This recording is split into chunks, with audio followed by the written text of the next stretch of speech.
अतोर एक मिनट।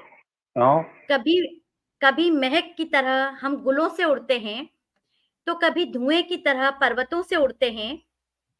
ये केचियां हमें उड़ने से क्या खाक रोकेगी कि हम परों से नहीं, हौसलों से उड़ते हैं।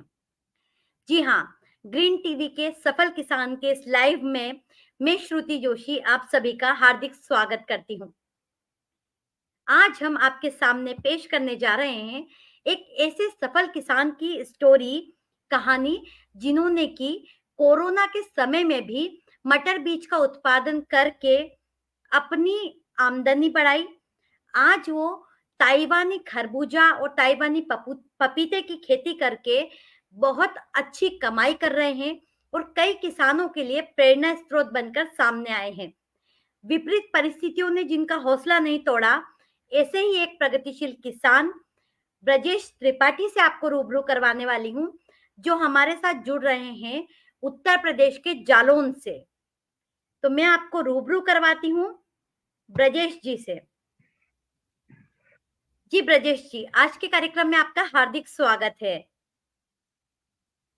जी मैडम, नमस्कार। ब्रजेश जी, आप आज के कार्यक्रम में हमारे किसान भाइयों को सबसे पहले बताएं कि क्या आपकी पारिवारिक आवाज पृष्ठभूमि। आवाज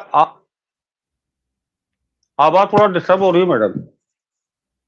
जी, आप हमारे किसान भाइयों को आवाज बताएं कि आपकी आवाज थोड़ा डिस्टर्ब हो रही है मैडम। आपकी जो पारिवारिक पृष्ठभूमि रही है, क्या वो खेती किसानी की ही रही है? आपके परिवार में सभी लोग पहले से खेती करते थे या खेती आपने प्रारंभ की है? जी नहीं, हमारे पिताजी भी खेती करते रहे हैं और इसके बाद मैंने उस खेती को संभाला। पहले हम थोड़ा सा 3-4 एकड़ में खेती करते थे, लेकिन धीरे धीरे बढ़ के आज हम 25 एकड़ खेती कर रहे हैं। जी, जी। आपने मटर बीज उत्पादन का काम किया है। आप मटर की खेती बहुत ही बेहतर तरीके से कर रहे हैं और किसानों को भी मटर बीज आप खुद भी बेचते हैं। तो मटर बीज उत्पादन करने के लिए आपने क्या कोई विशेष तकनीक अपनाई या अपनी खेती में कौन से नवाचार आपने किए हैं? ऐसा है बेटा, पहले हम इसको बहुत छोटे छोटे स्तर पर करते थे और जी, अपना जो भी उत्पादन होता था हम व्यापारियों को देते थे। लेकिन धीरे धीरे हमने अपना एक ग्रुप बनाया, उसमें किसानों को जोड़ा। धीमे धीमे उनको जब लगा कि इनका बीज बहुत अच्छा है, आज स्थिति ये है कि हम जितना बीज उत्पादन करते हैं उससे ज्यादा हमारे पास डिमांड रहती है। लगभग हम 25 से 30 एकड़ तक अपना बीज बनाते हैं और हमारा समय के पहले केवल किसानों को उत्तर प्रदेश के लगभग 25 जिले, कुछ मध्य प्रदेश, कुछ बिहार के किसान हमारे पास सीधा आते हैं और उन्हें विश्वास है कि इनका बीज उत्तम क्वालिटी का होगा और बढ़िया उत्पादन देगा और रेट भी बहुत सही हम लोग उनसे लेते हैं। किसी प्रकार का उनके साथ कोई चीटिंग नहीं हो करते। जी। ब्रजेश जी, जी मैडम। आप मुझे बताइए कि आप एक सामान्य किसान थे, आपने भी दूसरे किसानों की तरह खेती करना प्रारंभ की थी। सामान्य किसान की तरह खेती करने से अपना प्रारंभ करके आज आप इस स्थिति तक आ गए हैं कि आप खुद मटर के बीजों का उत्पादन करके उनको बेच भी रहे हैं, दूसरे किसानों को भी उपलब्ध करवा पा रहे हैं। तो इस सफर में आपने किन-किन परेशानियों का सामना किया? ऐसा है बेटा कि पहले तो हम जो बीज बनाते थे तो वो हमारा पूरा बीज बिक नहीं पाता था। लेकिन जब हमने एक सोशल प्लेटफॉर्म बनाया और उसका प्रचार प्रसार किया, लोगों ने हमारा देखा, प्रोडक्ट को देखा, आए, संपर्क किया, तो उन्हें लगा कि ये बहुत अच्छा बीज है, हम क्यों किसी बिचौलिए से खरीदें, क्यों ना किसान से लिया जाए। जब उन्होंने हमारे बीज को बोया और कई सालों से वो हमसे जुड़ गए, तो वो प्रचार प्रसार करते हैं हमारा कि आपको बीज लेना है, चलो हम आपको बताते हैं, उनके यहाँ से आप लीजिए। तो हमारा तो सभी किसान भाइयों से निवेदन है कि आप अच्छी क्वालिटी का बीज तैयार करें उसका बढ़िया कोल्ड में स्टोर कर दें, ग्रेटिंग मशीन से साफ करा के रख दें और पकी हुई फसल कटाएं, जिससे कि किसी प्रकार का हमारे चीज में कोई डाउट ना हो और बढ़िया उत्पादन देगा और किसान लोग उसको हाथों हाथ ले जाएंगे। जी ब्रजेश जी, आपने जो ताइवानी खरबूजे की खेती की है, उससे भी आपने बहुत ज्यादा जी। लाभ कमाया। तो आप बताइए कि आपने ताइवानी खरबूजे की खेती में किस तरह के नवाचार किए हैं? ऐसा था मैडम कि सबसे पहले हमें उद्यान अधिकारी ने बताया कि इस बार ड्रिप सिस्टम का किसानों के लिए योजना आई है, तो आप ड्रिप लगा के बहुत बहुत कुछ लाभ ले सकते हैं। तो हमने जो है उद्यान विभाग से संपर्क किया और संपर्क करने के बाद हमने ड्रिप सिस्टम लगाया। जब ड्रिप सिस्टम लगा तो फिर हमने जानकारी की। जानकारी करने के बाद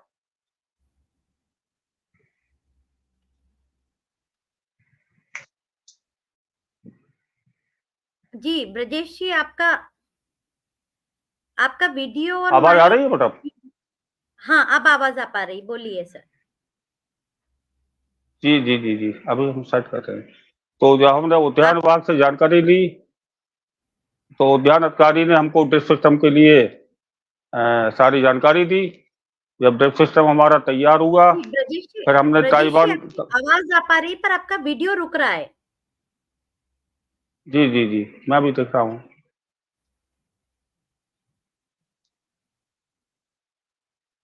हाँ, तो हमने जी बताइए। हमारी उद्यान अधिकारी ने जी उद्यान अधिकारी ने हमें ड्रिप सिस्टम के लिए सजेस्ट किया। उन्होंने बताया कि इसमें भरपूर आप सब्जियों का उत्पादन ले सकते हैं और कम गवर्नमेंट की योजना है। तो हमने जब ड्रिप सिस्टम लगवा लिया तो इसके बाद ताइवान कंपनी के अधिकारियों से संपर्क किया। उन्होंने हमें ताइवान का बॉबी प्रजाति का खरबूजे का बीज दिया। तो हमने 3 एकड़ से ज्यादा पहली बार उसको लगाया। पहला अनुभव था हमारा।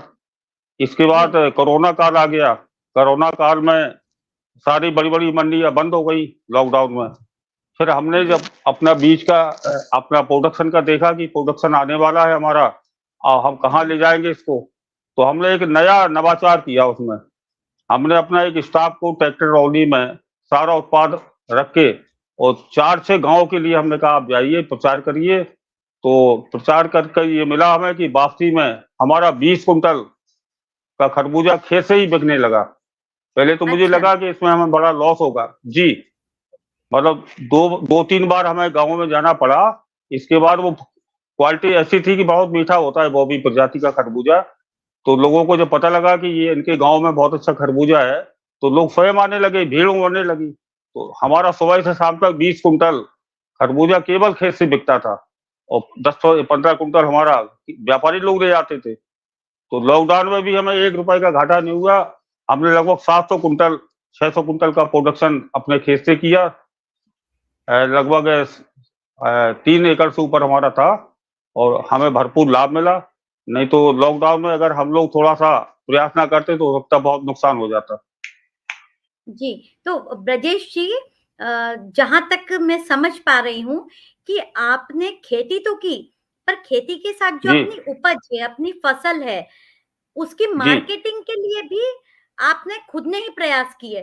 तो आप हमारे किसान भाइयों को थोड़ा-सा मार्गदर्शन प्रदान करें कि वो अपनी फसलों की खुद मार्केटिंग किस तरह से कर सकते हैं?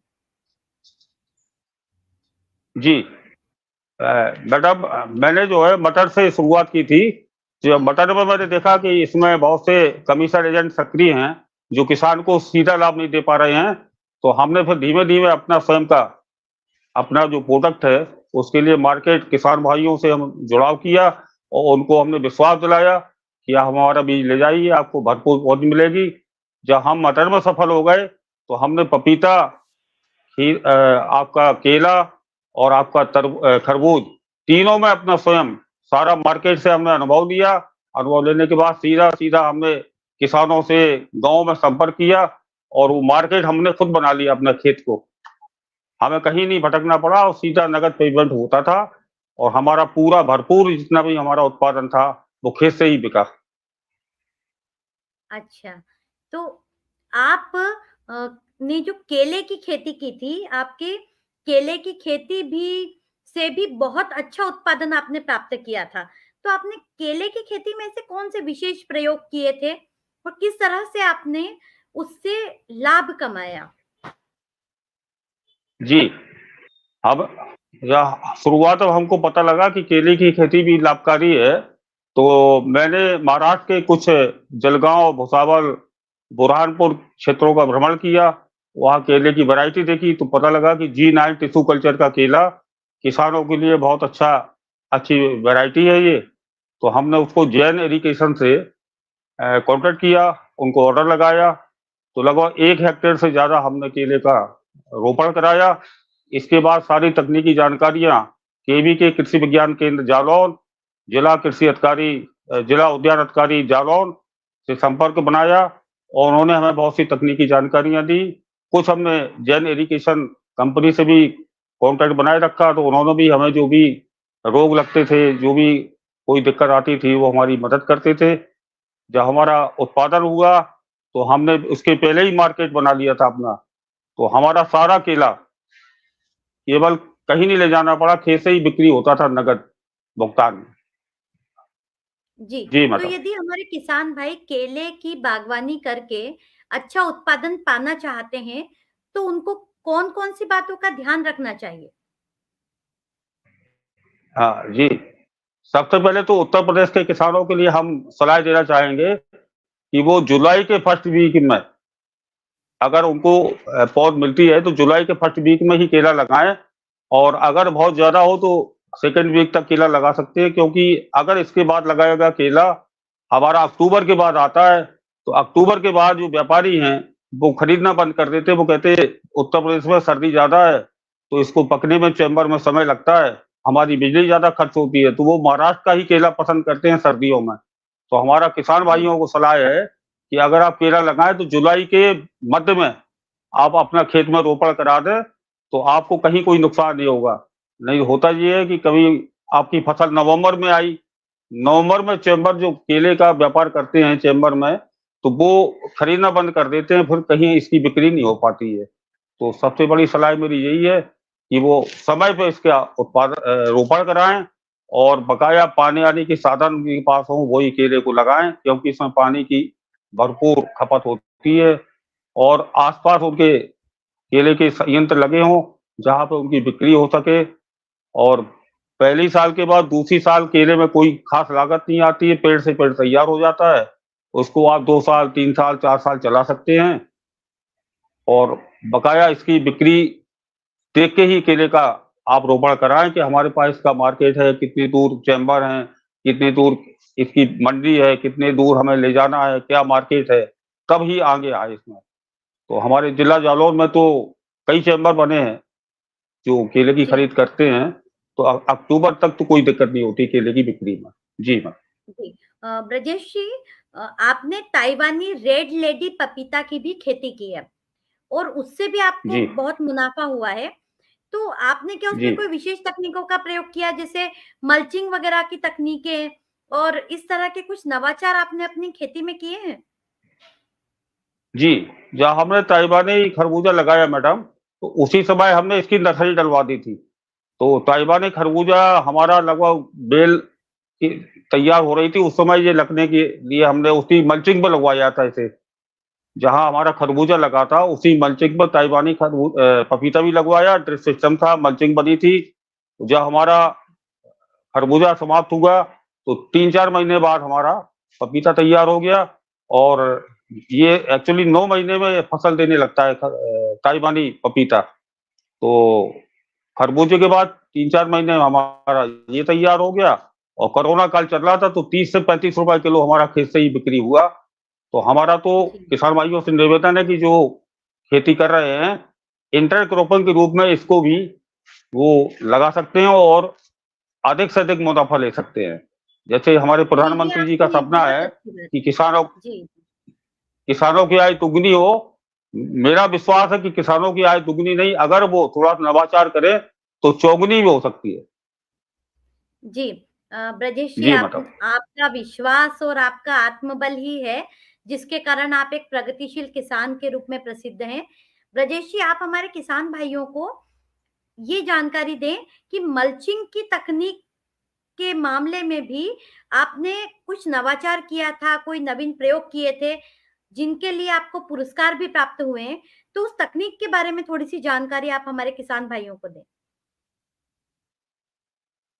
जी मैडम, जब हमने पहली बार मल्चिंग लगाई तो हमने पता लगाया कि इसको अगर मैनुअल तरीके से लेबर इसमें होल करेगी तो हमारा बहुत ज़्यादा खर्च लेबर के रूप में चला जाएगा। फिर हमने कुछ लोगों से सलाह ली, कुछ अपना दिमाग लगाया, तो हमने लोहे का पाइप और ये नल फिटिंग का पाइप दोनों को मिला के एक मिस्त्री से उसमें वेल्ड करा के इस तरह का एक हमने मल्चिंग मशीन बनाई, जिससे एक आदमी 4 आदमियों को काम, जो आदमी 4 लगा के 3 दिन में काम कर सकते थे, वो एक आदमी ने 1 दिन में ही वो मल्चिंग मशीन की मदद से हज़ारों छेद बना दिए। तो हमारा तो किसान भाइयों से निवेदन है कि कुछ ऐसे यंत्र हैं, जिनकी मदद से आप काफ़ी जो लेबर के रूप में पैसा जाता है, उसको भी हम आप बचा सकते हैं। और इसी के जी, लिए कृषि जी, अभी अभी लखनऊ में 10 तारीख को विज्ञान और प्रौद्योगिकी संस्थान अटल बिहारी वाजपेयी कन्वेंशन सेंटर में आयोजित कार्यक्रम में हमें सम्मानित भी किया गया, स्मृति चिन्ह और प्रमाण पत्र प्रदान किया गया। जी मैडम। जी। तो यदि हमारे किसान भाई चाहें तो ये मल्चिंग मशीन क्या वो अपने खुद के घर पर बना सकते हैं जुगाड़ से? जी, बिल्कुल, बहुत ईज़ी है।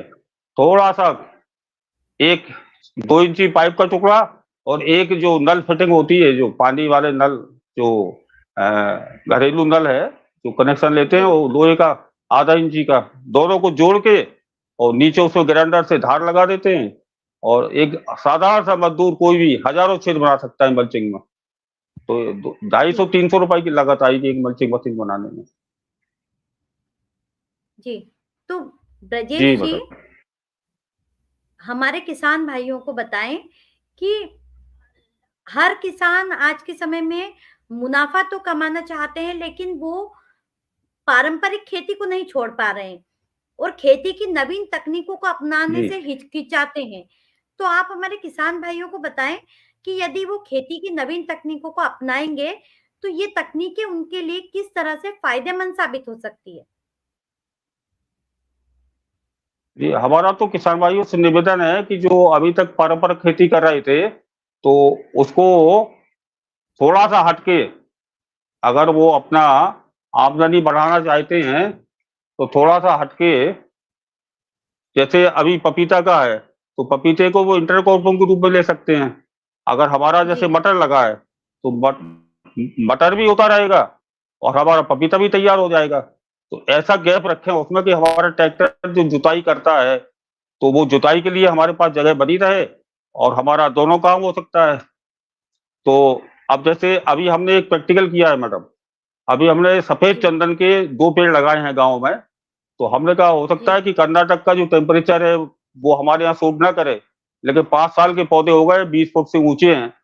तो हमारा तो जी, किसान भाइयों से निवेदन है कि एक-एक किसान 4-4, 6-6 पेड़ अपने घर में कहीं खेत की मेड़ पे लगाए, तो ये बहुत बड़ी आगे उनके लिए भविष्य निधि होगी। क्योंकि इस समय चंदन का जी, पेड़ बहुत महँगा है, तो जी, उत्तर प्रदेश के किसी भी जिले में वो चाहे लगा सकता है क्योंकि हमारे यहाँ सबसे ज़्यादा गरीबी पड़ती है जिला जालौन में, तो उसमें कोई दिक्कत नहीं है, ना ज़्यादा पानी चाहिए उसको। आज 25 फुट की लगभग ऊँचाई पकड़ चुके हैं दोनों पेड़। तो कुछ जी, ऐसे नवाचार करें जिससे कि हमारी जो खेती है उसके साथ-साथ हम कोई और विकल्प के रूप में मेड़ों पे हम कोई ऐसे फलदार पेड़ लगाएँ, चंदन के पेड़ लगाएँ, बीच में इंटरक्रॉपिंग करें, तो हमारी आमदनी 2 गुनी क्या 4 गुनी हो सकती है। ये मेरा पूर्ण विश्वास है। जी। मेरा इस लाइव कार्यक्रम में हमारे किसान भाइयों से भी अनुरोध है कि यदि आपके भी कोई ऐसे प्रश्न हैं जिनका समाधान आप ब्रजेश जी से चाहते हैं या आप चाहते हैं कि आपको भी ताइवानी पपीते या खरबूजे की खेती के बारे में और जानना है, मटर की खेती से आप कैसे फ़ायदा पा सकते हैं, इसके बारे में जानना है, तो आप हमारे कमेंट बॉक्स में लिख सकते हैं अपने प्रश्न और वो प्रश्न हम यहाँ पर ब्रजेश जी से ज़रूर पूछेंगे। जी, ब्रजेश जी, मैं वापस आप ही के पास आती हूँ, आपसे अगला प्रश्न करना चाहूँगी कि आप किसानों के लिए एक तरह से किसान मित्र की तरह भी काम कर रहे हैं कि किसानों को आगे बढ़ाने के लिए कार्य कर रहे हैं, किसानों को समझाने की कोशिश कर रहे हैं, बताने की कोशिश कर रहे हैं कि जो बागवानी विभाग और कृषि विज्ञान केंद्रों के द्वारा जानकारी दी जाती है, वो भी आप किसानों तक पहुँचाने का प्रयास करते हैं। तो ये सब कार्य आप किस तरह से कर पा रहे हैं? जी, पहले तो बेटा हमने एक किसानों का ग्रुप बनाया है, जिसमें हमसे लगभग 1 लाख किसान जुड़े हैं सीधे तौर पर। तो चाहे मौसम की बात हो, जैसे हम किसी मौसम समूह से जुड़े हैं, अगर हमें पता लगा कि 4-5 दिन बहुत अतिवृष्टि होने वाली है, तो हम किसानों को उसमें मैसेज डाल देते हैं कि भाई जरा सावधानी करना, कोई फसल कटवा रहे हो, कोई मड़ाई करा रहे हो, कुछ कर रहे हो, तो जरा अतिवृष्टि की संभावना है, तो आप लोग उन जिलों में सावधान रहें। दूसरा, टेम्परेचर कितना है, आगे कितना रहेगा, आप बुवाई करने जा रहे हैं, थोड़ा रुकें। अगर आप बुवाई कर रहे हैं, 3 दिन पानी बरसने की संभावना है तो आप रुकें। तो इस तरह की सहायता हम किसानों को आपस में आदान-प्रदान करते रहते हैं। दूसरा, पूरे उत्तर प्रदेश व मध्य प्रदेश की मंडियों के भाव हम किसानों को आपस में जोड़े रहते हैं कि आपके यहाँ क्या भाव है, हमारे यहाँ ये भाव चल रहा है। तो बिचौलिए लोग किसानों का शोषण नहीं कर पा रहे। ये होता ये है कि किसान को जानकारी नहीं है कि उनकी जिन्स का क्या भाव है। जब वो ग्रुप में सारे जिन्स के भाव पड़े रहते हैं, चाहे मूँगफली हो, मटर हो, खरबूज हो, तरबूज हो, सब्जियों के भाव, टमाटर हो, आलू हो, सभी तरह के भाव हम लोग एक-दूसरे को आदान-प्रदान करते हैं। और दूसरा, जैसे बुवाई का टाइम है मैडम, तो उसमें क्या तकनीकी किस्में, जैसे मटर का बीज है, तो इसका किससे शोधन करें, कौन-सी इसमें कितनी मात्रा में खाद डालें, कितनी गहराई बुवाई करें, नमी कितनी होना चाहिए, कितनी मात्रा में बीज डालें, ये सारा हम लोग आपस में साझा करते रहते हैं, जिससे किसान भाई इसका लाभ लेते रहते हैं। और दूसरा, हमारा कृषि विज्ञान केंद्र और उद्यान विभाग से भी हम अधिकारियों के टच में रहते हैं, तो उनसे भी जो हमें नई तकनीकी मिलती रहती है, वो ही हम किसानों में साझा करते रहते हैं। जी मैडम।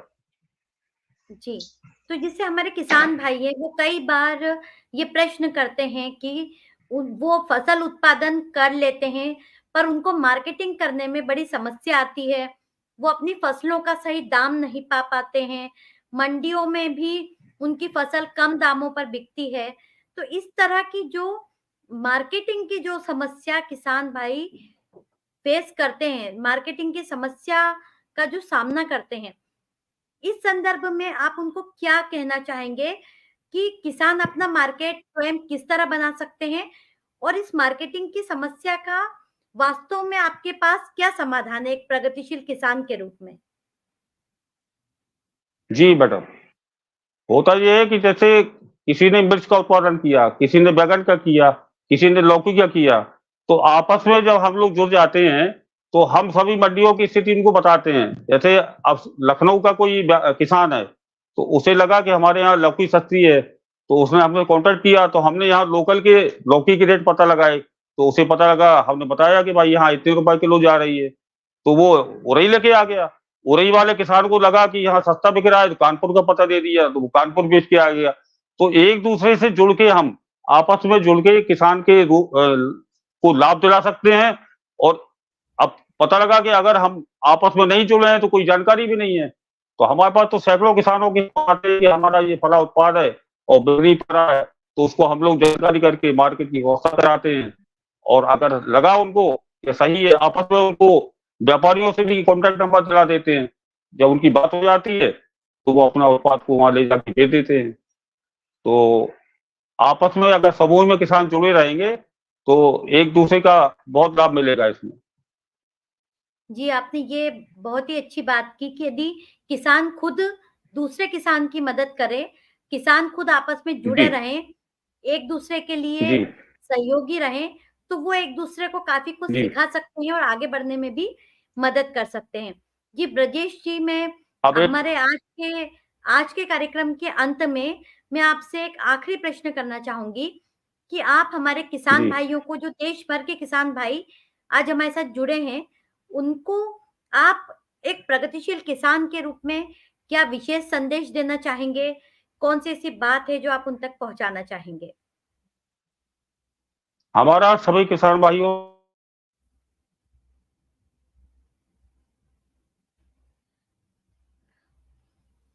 जी, ब्रजेश जी, क्या आप सुन पा रहे हैं?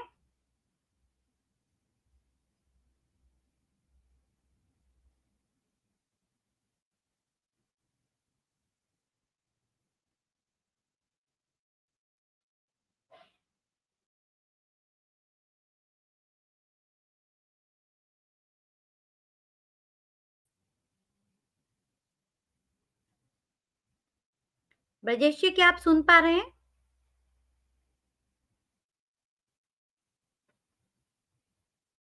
तो किसान भाइयों, आज हमने आपकी बात करवाई प्रगतिशील किसान ब्रजेश त्रिपाठी जी से, जिन्होंने आपको जानकारी दी कि ताइवानी पपीते की खेती करके, ताइवानी खरबूजे की खेती करके, मटर उत्पादन करके आप कैसे बेहतर खेती कर सकते हैं। साथ में उन्होंने ये भी कहा कि किसान यदि किसान की मदद करे तो और अच्छे से काम कर सकते हैं।